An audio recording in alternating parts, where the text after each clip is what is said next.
So, I know you've heard me say this before, but I'm going to say it again.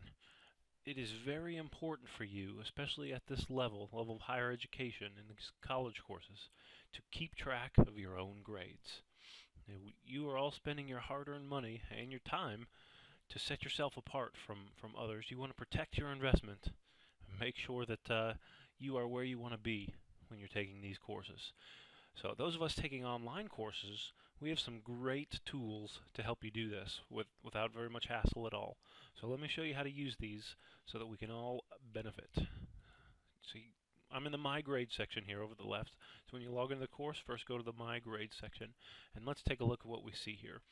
The main thing that you want to keep track of, well, obviously you see all these assignments listed down below. This is all the assignments that are graded throughout the course. Everything that has a grade on it is listed here. But what we want to keep track of is up at the top these overall tabs, particularly the one that says overall. You have weighted totals and totals, but this is the overall grade. That's what's going to show you where you stand for the course. So 65% and 65 to 70% is a D plus. That's what you need for passing. But most of us, obviously, we're shooting for a little bit more than that. So 70 to 80 or 70 to 79.9 is a C. 80 to 89.9 is a B, and then 90 to 100 is an A. There are varying as well, so 85 and above is a B plus, and 75 and above is a C plus. But everybody's shooting for an A anyway, so that's all we need to worry about. But anyways, in this overall category, we can take a look here. If we click that grading criteria, you can see how assignments are broken down, or more specifically, the categories of assignments. So assignments themselves, which would be weekly assignments we find in the activities folder. In this course, that makes up 10%. Discussions make up 25%. It's pretty high in this particular course, but it's always going to be, discussions that is always going to be worth at least 10% of your overall grade. In this course, SimNet has a very high rating. It's 50% of this course, so it's pretty serious in this course. Portfolio project is worth 15%. So take a look. Click on that grading criteria when you get into the My Grades so you can see how things are broken down. That might influence where you put some of your time. Say you're a little bit behind. Well, this gives you an idea of where you might want to focus your attention first. What's more important in this class.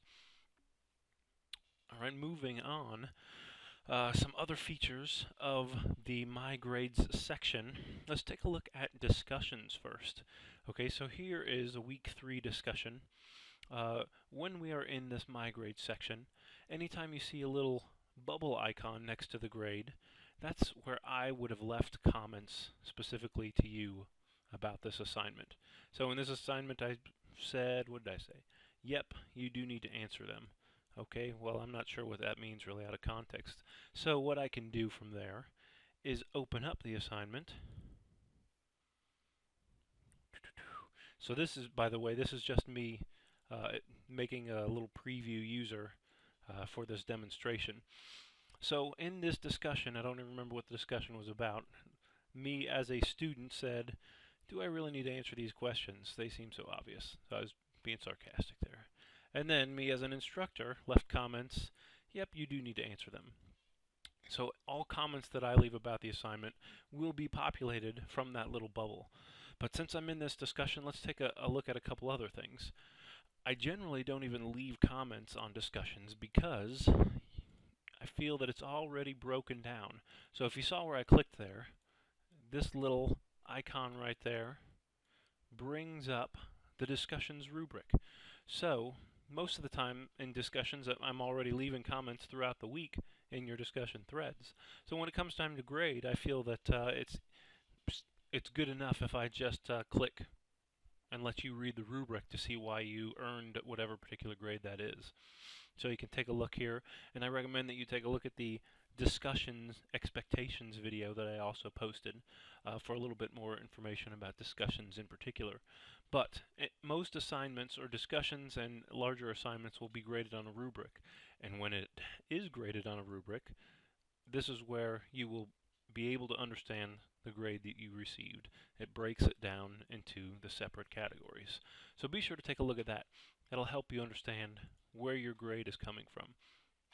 Now you can also go back here from this screen.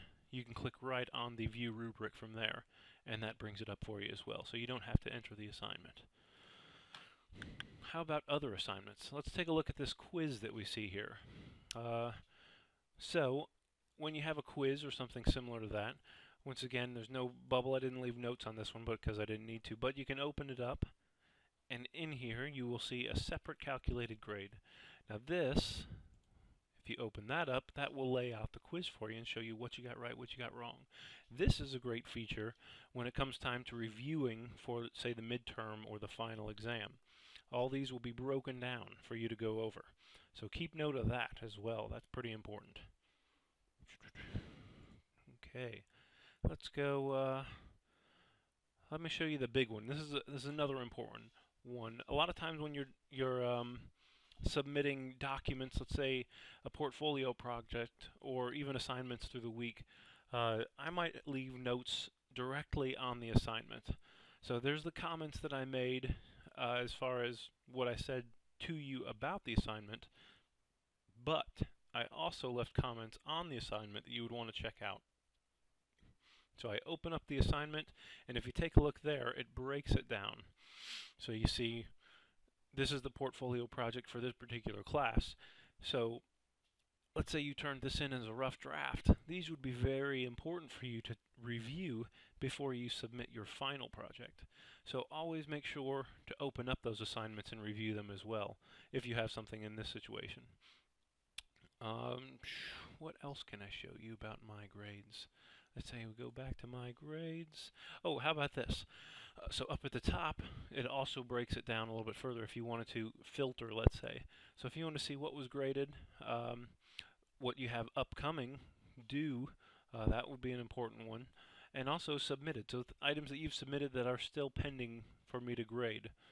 So these are pretty useful, or could be useful to you as well. If you have a class that has many assignments, that could be very useful. I think that's really it. So just remember that over here on the right side, that's where you see the grade for the particular class. The little talking bubble icon there is where I leave notes specific to that assignment. Opening up the assignment will allow you to review. Remember, if you have a quiz, you'll have to click on the grade after opening it up, and that will show you all the questions, as well as rubric grading. You can click on that to view why you received that grade. Also, when you open an assignment, you can see the notes that were left attached to that assignment. Alright, well that sums it up in a nutshell. If you didn't get all that, it's okay. Just pause and rewind and review it again. And if you have any questions, just let me know. Send me an email, post something and ask your instructor.